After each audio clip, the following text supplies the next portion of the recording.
Tava pensando aqui, mano, como educação é um negócio complicado, né? Eu lembro da minha experiência na escola, nossa, era um terror, né, mano? Nossa, achava que a escola era uma prisão, que tudo que se ensinava não fazia muito sentido, cheio de regras, cheio de professor vomitando um monte de valor lá em cima da gente lá, e a escola sem estrutura, quadra quebrada. Nossa, a escola era um terror, né? Será que existe uma pedagogia que seja realmente revolucionária, né? E que possa pensar a escola de uma outra forma, os outros espaços educativos, que possa trazer aí um pensamento que tenha como objetivo colocar fim nessas opressões, transformar o mundo num lugar mais justo, num lugar melhor para se viver para todo mundo. Então vamos começar do começo, né? Se a gente está falando de uma pedagogia, uma educação revolucionária que tem como objetivo libertar os oprimidos, que educação é essa então que a gente está criticando que aprisiona os oprimidos e que continua reforçando aí as desigualdades que a gente tem na sociedade e criando outras desigualdades? Então, eu não vou falar muito sobre conceitos aqui, eu vou trazer alguns nomes aqui, mas a ideia é a gente bater mesmo um papo assim, trocar uma ideia e chegar aí numa conclusão do que é uma pedagogia revolucionária e como que a gente pode aplicar isso na prática. A gente parte de um pensamento, os teóricos, né,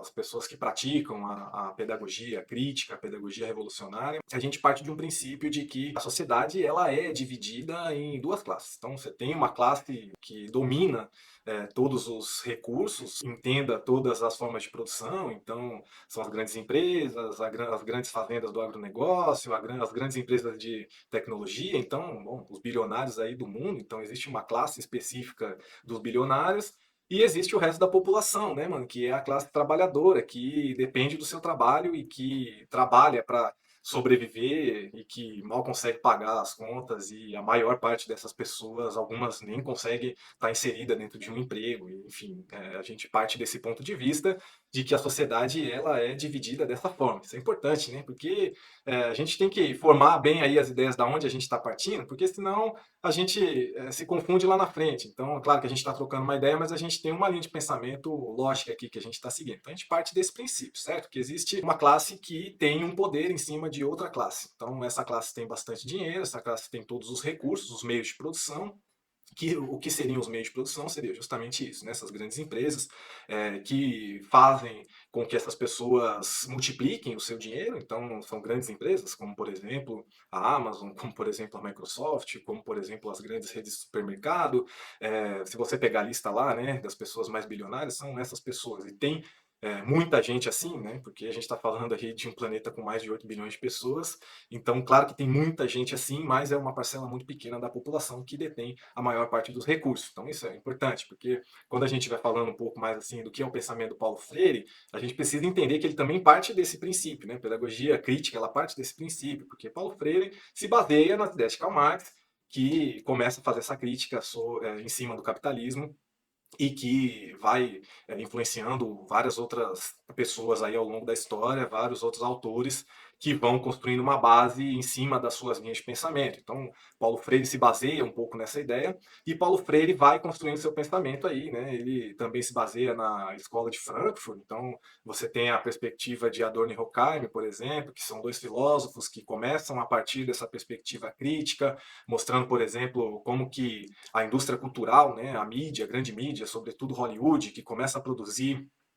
filmes e começa a produzir entretenimento, começa a produzir cultura, música de massa para entregar para a massa, com o objetivo de fazer com que essa massa seja alienada do mundo, né? Com que essa massa ela não seja crítica e não enxergue os verdadeiros problemas. Então, o quanto se transmite valores através dessa indústria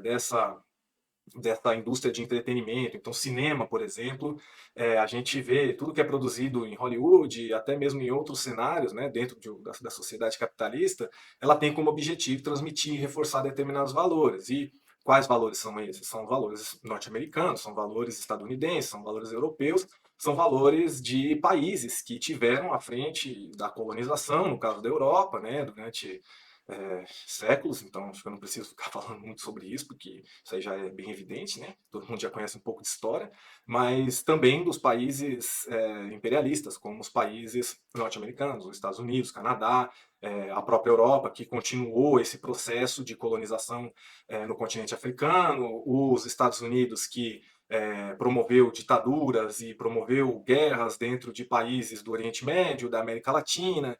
Então se parte dessa perspectiva de que existem países que se desenvolveram mais com essa perspectiva do capitalismo, que justamente nasce na Europa. Então, o europeu saiu colonizando o mundo todo e saiu impondo os valores deles no mundo todo, apagando cultura de povos que já estavam nos locais, como foi o caso, por exemplo, da América Latina, que vocês todos já sabem a história.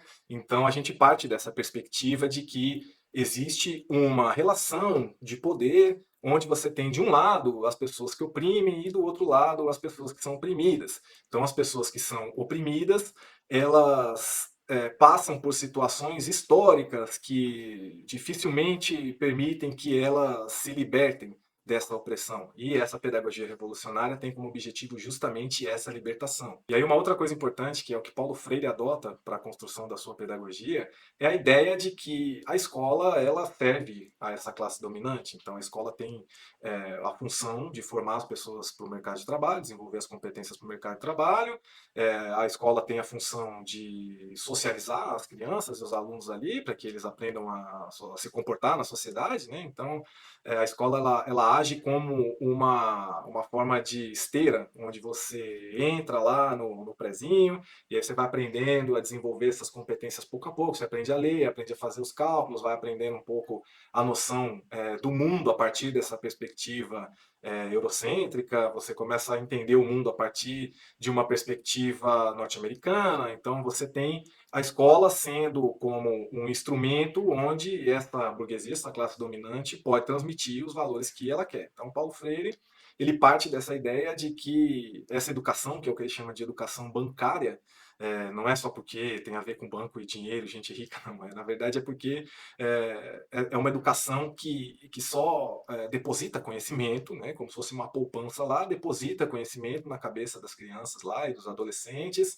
e que não desenvolve uma crítica. E por que não desenvolve uma crítica? Porque é justamente esse o objetivo da escola, manter as pessoas dóceis, né? O Foucault, por exemplo, Michel Foucault, vai falar no livro lá, Vigiar e Punir, sobre como que o sistema, como que as prisões, e aí você começa a entender que a escola ela parece um quartel, né? Até mesmo as fileiras, as colunas, né? As cadeiras toda enfileirada com uma pessoa na frente. Se você olhar um batalhão desfilando por aí, você vai ver que é a mesma forma de organização.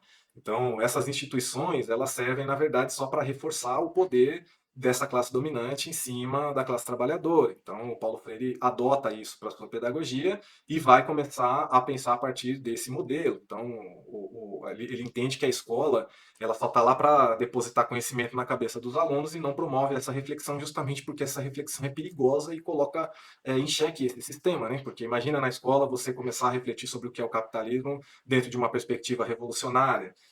A população vai se revoltar, a população, os estudantes vão começar a se manifestar, os estudantes vão, então eles não querem isso, né? Então você passa para dentro da escola um processo de docilização, onde você vai sempre tendo que se adaptar a esse pensamento. Então, o Paulo Freire enxerga a educação e a escola dessa forma, assim como os outros autores da pedagogia crítica, da pedagogia histórico-crítica. Outra ideia importante que influencia o pensamento de Paulo Freire é o existencialismo cristão, que é o que a gente conhece como a teologia da libertação.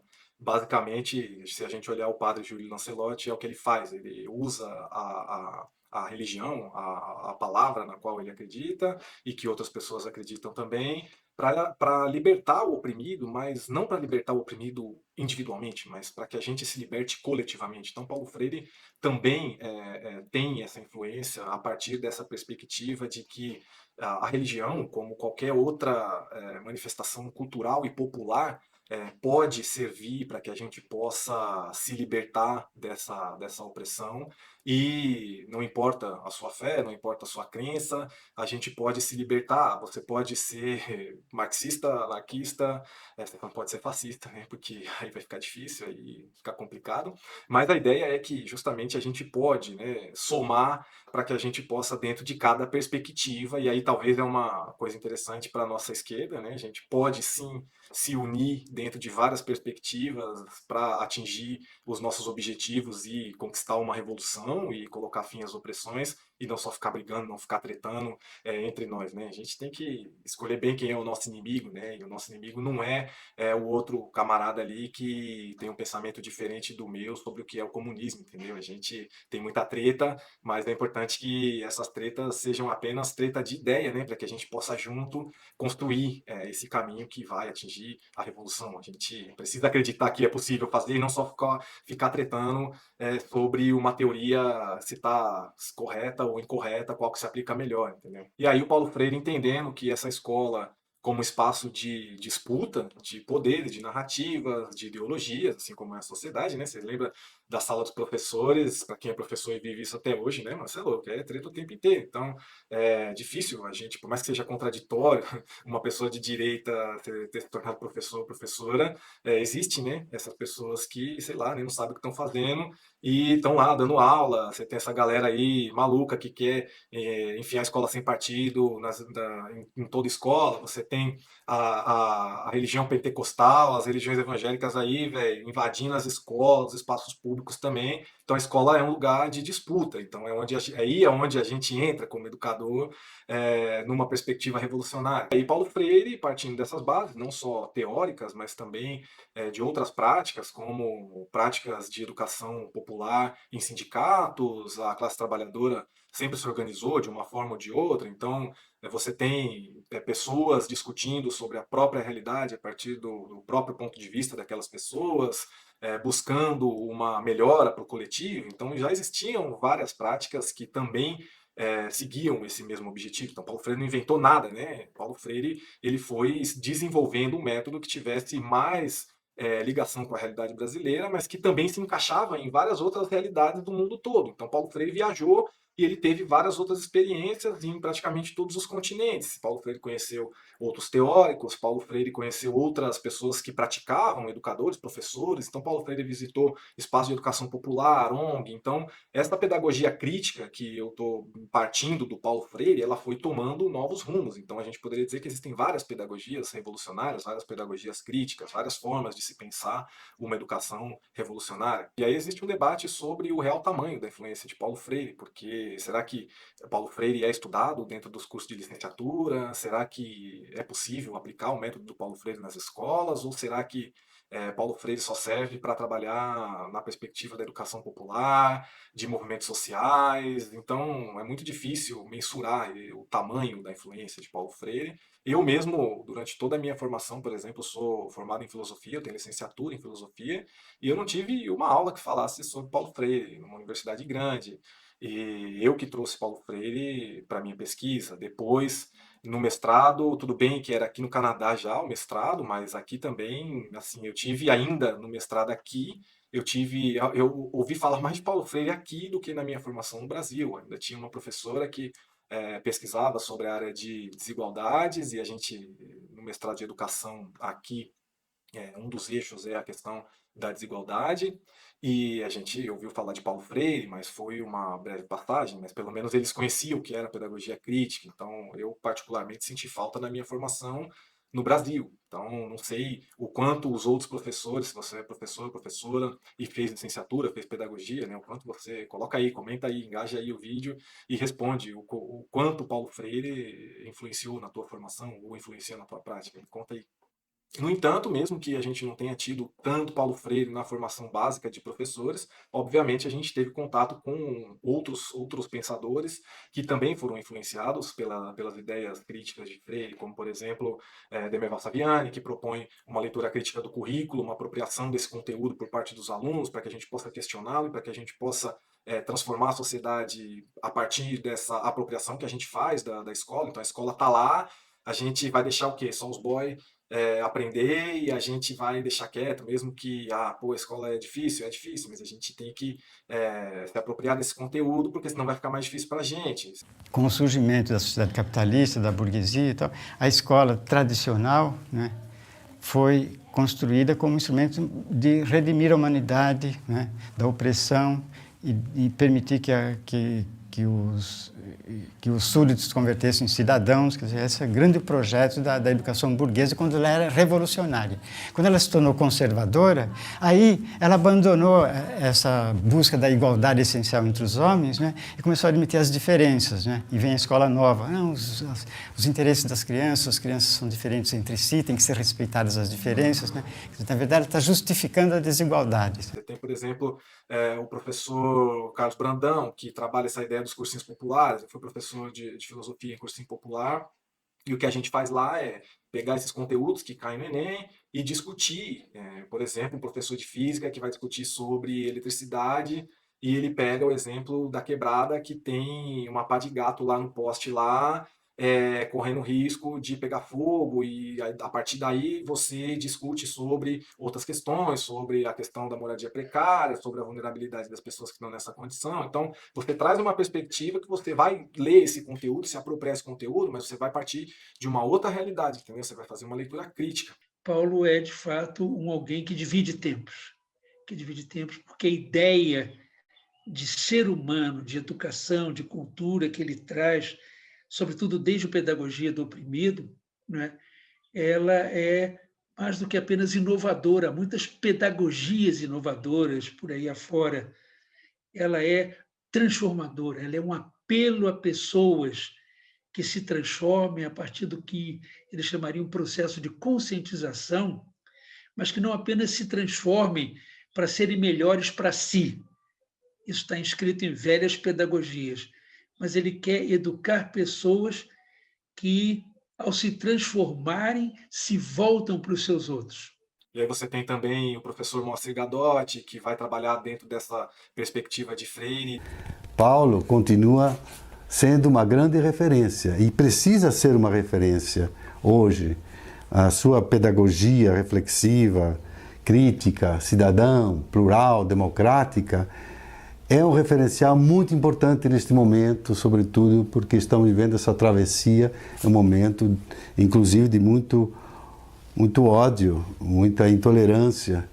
E Paulo Freire, exatamente, uma das suas virtudes fundamentais é que ele instigava de todas as formas o diálogo. Para ele, o diálogo se confundia com a própria educação. Então, defender Paulo Freire neste momento não é só defender a sua obra, o seu legado, mas defender a escola pública, defender a educação pública de qualidade e defender a democracia quando ela está ameaçada com essas políticas regressivas, defender a democracia contra o retrocesso. O professor Roberto da Silva, da Pedagogia Social, que vai desenvolver o que a gente chama da pedagogia do cárcere. E no mundo, Paulo Freire é utilizado como um dos fundamentos teóricos da pedagogia social. Então, para nós foi muito tranquilo usar esse referencial teórico aqui, aproveitando a própria reflexão de Paulo Freire, por exemplo, que está na pedagogia do oprimido. A pedagogia social é originária da Alemanha, né? A França é o país parceiro que ajuda a construir, mas depois ela assume um vigor muito grande na Espanha, né? E os países do norte da Europa, Suíça, Suécia, Áustria, abraçam muito cedo a pedagogia social e lá ela é consolidada como área de ciências da educação. Então você tem várias pessoas que foram se apropriando dessa ideia para trabalhar dentro dos seus contextos, né? Então a própria educação quilombola se ajuda dentro das suas práticas cotidianas, partindo de uma pedagogia revolucionária, mesmo que não seja a partir do pensamento de Paulo Freire, mas sim das suas práticas também, que são práticas que visam colocar fim às opressões. Então, no fim, essas ideias elas vão se interligando. Então, no Brasil, a gente tem várias práticas dentro de CCA, por exemplo, né? Centro de Criança e Adolescente, você tem dentro de hospitais, educadores que trabalham com a perspectiva crítica de Paulo Freire, oficinas de rap. Você tem várias perspectivas que também adotam essa ideia revolucionária, mesmo que não se debrucem necessariamente só sobre a pedagogia de Paulo Freire, mas essa ideia ela vai se disseminando e vai transformando práticas, né? Porque a ideia é justamente essa, não é uma teoria que venha de cima para baixo, colocando um monte de coisas a serem feitas a partir desse ponto A, B, C. Não, é uma teoria, um conjunto de teorias que dialogam com a realidade. Então, é claro que se você olhar para o contexto do Brasil, o tamanho do Brasil, você tem várias práticas que vão se desenvolvendo dentro da escola, fora da escola, a partir dessa perspectiva crítica de Paulo Freire. Então, mesmo que a gente só use o Paulo Freire com aquela ideia midiática lá do patrono da educação brasileira, a direita, a extrema-direita fica aí falando mal do Paulo Freire, todo esse discurso da mídia, né, no fim você vê o tamanho dessa influência no Brasil e também no mundo. E aí na América do Norte, por exemplo, nos Estados Unidos ou aqui no Canadá, o Paulo Freire traz uma grande influência para os movimentos sociais, para os coletivos de luta, a Bell Hooks, por exemplo, que começa a trazer essa ideia de interseccionalidade, onde você pega a ideia de que se tem um aluno preto e um aluno branco na quebrada, a chance daquele aluno branco ter mais sucesso na vida é maior, entendeu? Porque existem esses recortes. Pobre não é tudo igual, você tem coisas que se ligam, mas você também tem coisas que são diferentes. Então, as lutas, elas se encontram, né? Então, aquela ideia de que é na luta que a gente se encontra, tanto individualmente quanto coletivamente. Porque quando a gente se depara com outras pessoas, que uma pessoa imigrante, por exemplo, aqui, a gente que vem da América Latina, a gente tem em comum com pessoas, por exemplo, que vêm do Oriente Médio para cá, porque a gente não sofre as mesmas opressões, mas a gente sofre opressões parecidas. Então, essa ideia que a Bell Hooks traz para a gente começa a trazer um pouco de acolher mais todas essas outras formas de opressão, que não seja somente a ideia de que existe uma opressão só de classe, porque classe trabalhadora também não é tudo igual, né, mano? A gente tem a classe trabalhadora que trabalha em condições precárias, a gente tem a classe trabalhadora que ganha 30 mil, 40 mil reais por mês. O médico também é classe trabalhadora, mas a classe trabalhadora não é tudo igual. Outro mano que também foi influenciado nos Estados Unidos pelo Paulo Freire foi o Henri Giroux. Ele começou a olhar a escola dentro dessa perspectiva de que você tinha o currículo da escola, o conteúdo formal, mas você também tinha um conteúdo ali, mano, que eram os valores, sabe? Que não estava escrito, mas que o professor, ele chegava na sala de aula e transmitia certos valores também para o aluno, né? Então, todo aquele professor fica lá, dando conselho, uma par de coisa na sua cabeça lá, de valores, e todo moralista lá, isso também impacta nessa relação de opressão, porque o professor está ali ensinando um conteúdo que foi desenvolvido para manter essa e reforçar essa estrutura, e ao mesmo tempo ele tem um conjunto de valores que ele está trabalhando, que não está no currículo, sabe? Mas é o que se fala informalmente dentro da sala de aula, é o que se transmite oficialmente dentro da sala de aula. E aí o Henri Giroux começou a olhar a educação dentro dos Estados Unidos a partir dessa perspectiva, também se baseando na obra de Paulo Freire, tanto que Paulo Freire escreve uma parte do seu livro, desse mano aí. Na América Latina, no Equador, a gente tem a pedagogia decolonial da Catherine Walsh, que vai discutir o quanto a educação que a gente recebe na América Latina, nos países colonizados, ela na verdade só é um conjunto de valores transmitidos pelo colonizador. Então, ela começa a desenvolver uma pedagogia que parte da perspectiva dos colonizados, e mais uma vez, né, uma pedagogia baseada no ponto de vista e na perspectiva dos oprimidos. Tem o Francisco Gutierrez também da Costa Rica, com a ecopedagogia, tem projetos de agricultura urbana, por exemplo, que vai trabalhar a agricultura na quebrada com outras perspectivas de alimentos saudáveis, de discussão sobre o quanto o pobre é obrigado a se alimentar pior do que o rico, o quanto os índices de obesidade são maiores entre as populações mais pobres, e o quanto essa ideia de você se conectar mais com a natureza,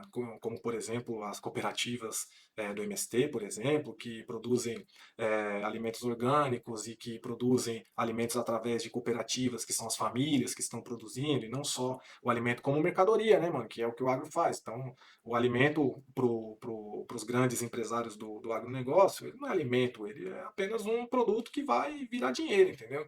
Então, quando você tem essa outra perspectiva de você se conectar com o meio ambiente, para que a gente vive na natureza, para que a gente possa ter uma boa relação e que isso vai impactar na nossa saúde também. Então tem todo um monte de pessoas foram influenciadas por Paulo Freire, seja na América Latina, seja na Europa, na França, a gente tem vários pensamentos hoje dentro da universidade que são baseados dentro dessa perspectiva também de pedagogia revolucionária do Paulo Freire. E para finalizar, eu vou contar minha experiência aqui como educador popular na cidade de Montreal, na província do Quebec, no Canadá. Eu atualmente sou educador popular em um centro de alfabetização de adultos. Aqui a gente tem uma grande influência do Paulo Freire, então toda essa área de educação popular, de alfabetização popular, é baseada no processo que a gente chama de processo de conscientização, que foi um contato que os canadenses daqui tiveram com a pedagogia de Paulo Freire nos anos 60, que influenciou a formação, junto com os movimentos que já estavam acontecendo aqui na década de 60, onde você tinha os coletivos de mulheres, os coletivos de pessoas autoctones começando a se formar, né? Autoctone é a população indígena que mora aqui. Você tinha já movimentos de operários em determinados lugares, sindicatos muito fortes aqui, e começou na década de 60 um movimento muito forte aqui de educação popular, e foi baseado basicamente nessa perspectiva de Paulo Freire. Então, o que que eu faço? Eu sou educador um organismo que recebe subvenção do Estado para trabalhar com essa educação popular. Essa é um pouco da diferença que eu vejo para o Brasil. No Brasil era só na base da militância, só na base do movimento social, e a gente não ganha nada, a gente não tem dinheiro, não trabalha. Então, por exemplo, eu, a maior parte do meu tempo no Brasil, fui educador social, porque era uma forma de ter essa remuneração. Então, para atuar como educador popular, era muito difícil. Então a gente atuava quando dava. Era normalmente de final de semana, aula de cursinho, era geralmente de noite que a gente fazia a reunião, então era muito mais difícil você ser remunerado dentro da educação popular. E aqui existe subvenção, né? Existe dinheiro público aqui investido nessa área. Não vou dizer para vocês que é a melhor coisa do mundo, mas o Canadá é mais rico, né? Então o Canadá tem dinheiro. E aí esse organismo oferece ateliê, oficina, né? Até a gente chama em francês aqui ateliê, oficina de alfabetização, dentro da perspectiva que aqui tem duas formas de alfabetização. Porque todo mundo fala que a educação do Canadá é de primeiro mundo, mas poucas pessoas falam, por exemplo, que a taxa de analfabetismo funcional aqui é de mais de 50%. Metade da população aqui da província onde eu moro são consideradas como analfabetos funcionais, que não são capazes de ler um texto mais complexo. Então a gente acha que é a melhor educação do mundo? Não, é a educação numa sociedade capitalista, que continua deixando de fora muita gente. Isso aí é assunto para outro vídeo, né, para a gente discutir mais sobre a escola em si. Mas aqui a gente tem pessoas adultas que são analfabetas, e essas pessoas elas têm dificuldades para se viver. Normalmente essas pessoas vão ter dificuldade para encontrar um trabalho. Essas pessoas aqui é muito difícil trabalhar informal, é muito difícil você conseguir se virar de outras formas que não seja no mercado de trabalho. Aqui tem bastante emprego, mas são empregos que exigem diplomas, e aí essas pessoas não conseguem desenvolver as habilidades de leitura e escritura e começam a ter dificuldade. Algumas pessoas optam pela via do Ministério de Educação daqui, que é aquela alfabetização de adultos na escola, parecida com o EJA, onde você vai lá, estuda o mesmo conteúdo que você trabalha na escola, adaptado. Você tem essa educação de adultos, onde você tem como objetivo alfabetizar, mas aí é dentro da perspectiva tradicional da educação. E você tem a alfabetização popular, que é dentro da perspectiva do Paulo Freire, onde você não só, que é aquela frase famosa do Paulo Freire, né? Não adianta você só ensinar que Eva viu a uva, mas sim qual era o contexto, né, que essa uva foi produzida, quem eram os trabalhadores que eram explorados dentro dessa relação, e quem eram os patrões que lucravam, né, e coincidentemente, né, produtor de suco de uva no Brasil tem fama de promover trabalho análogo à escravidão. Então, Paulo Freire ainda cabe nas discussões do dia de hoje. E aqui tem uma população que não desenvolveu essa habilidade e que caiu na pobreza, mano. Então é gente que vive de auxílio, tem muita gente aqui que vive de auxílio, tem gente que mora em condição precária, tem gente com problemas de transtorno de aprendizagem, que não tiveram suporte, é gente que teve dificuldade com a escola, como tem no Brasil. No Brasil tem muito mais, os números no Brasil é muito mais alarmante, né, de gente que não tem, que não consegue se desenvolver na escola, que abandona a escola. Aqui também tem abandono escolar, tudo mais, mas é menor do que o Brasil. E mesmo assim, tem pessoas que não conseguem, porque vivem na pobreza e vivem com outras dificuldades que impedem essas pessoas de irem para o mercado de trabalho.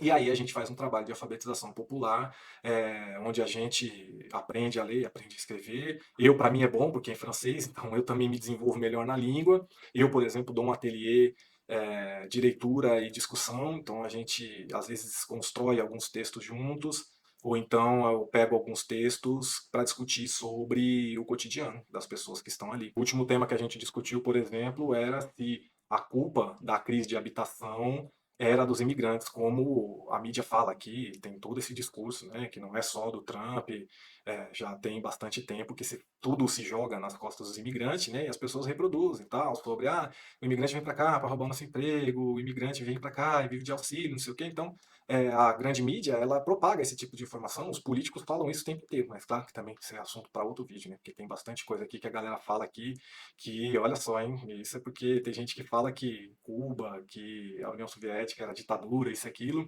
é complicado. Aqui é um país que também tem a xenofobia, que também tem racismo, então as pessoas reproduzem isso, né, e elas são impactadas, porque o aluguel vai ficando mais caro por uma série de questões, principalmente porque tem muita especulação imobiliária, e vai ficando caro para essas pessoas, e essas pessoas vão adotando esse inimigo que o opressor diz para ele, né? Então, o opressor vai lá e fala assim, ó, o inimigo é o imigrante. Então, a gente pegou um texto, discutiu, fez um trabalho de alfabetização no sentido de que a gente trabalhou interpretação de texto. Eu não sou professor de língua, minha formação é em filosofia, eu não sou formado em letras, não sou formado em francês, nada disso. Mas a gente discute a partir de uma realidade que impacta a vida deles e que impacta o cotidiano do grupo, porque tem a maioria são pessoas nativas aqui que enfrentam essa situação, mas tem pessoas imigrantes também. Então a gente discute a partir da realidade, a gente desmistifica certas ideias que são colocadas no currículo escolar e na grande mídia e no discurso dos políticos. E tem vários outros projetos, tem oficina de jornal, então o organismo tem um jornal que é construído e escrito pelos participantes ali do organismo. A gente tem cursos que são mais específicos mesmo para trabalhar um pouco mais a gramática. Tem um ateliê aqui que também trabalha a questão da mobilização, então a gente constrói, a gente vai para ato, a gente vai para manifestação ligada à questão da pobreza, ligada à questão de auxílio social e tudo mais, né? Essas questões que envolvem o grupo do bairro ali. E a gente faz oficina onde a gente constrói cartazes, então a gente vai lá trabalhar, às vezes construir uma carta para entregar para o subprefeito, entendeu? Tipo, para resolver alguma coisa ali do bairro. Então a gente tem uma ação política dentro dessa perspectiva. E aí, isso existe aqui em vários outros organismos. Então a gente faz parte de um agrupamento com vários organismos, a gente faz formação e a gente discute Paulo Freire aqui, entre os educadores, na universidade também se discute Paulo Freire, mais nos cursos de sociologia também, os professores, a gente não vê muito essa discussão na escola, é muito raro alguém que conheça esse processo de conscientização na escola, porque aqui a escola também é um formato quadradão, igual ao Brasil, é o mesmo tipo de perspectiva, mas esse aí é um assunto para a gente trocar ideia em um outro momento. Vou ficando por aqui, um abraço.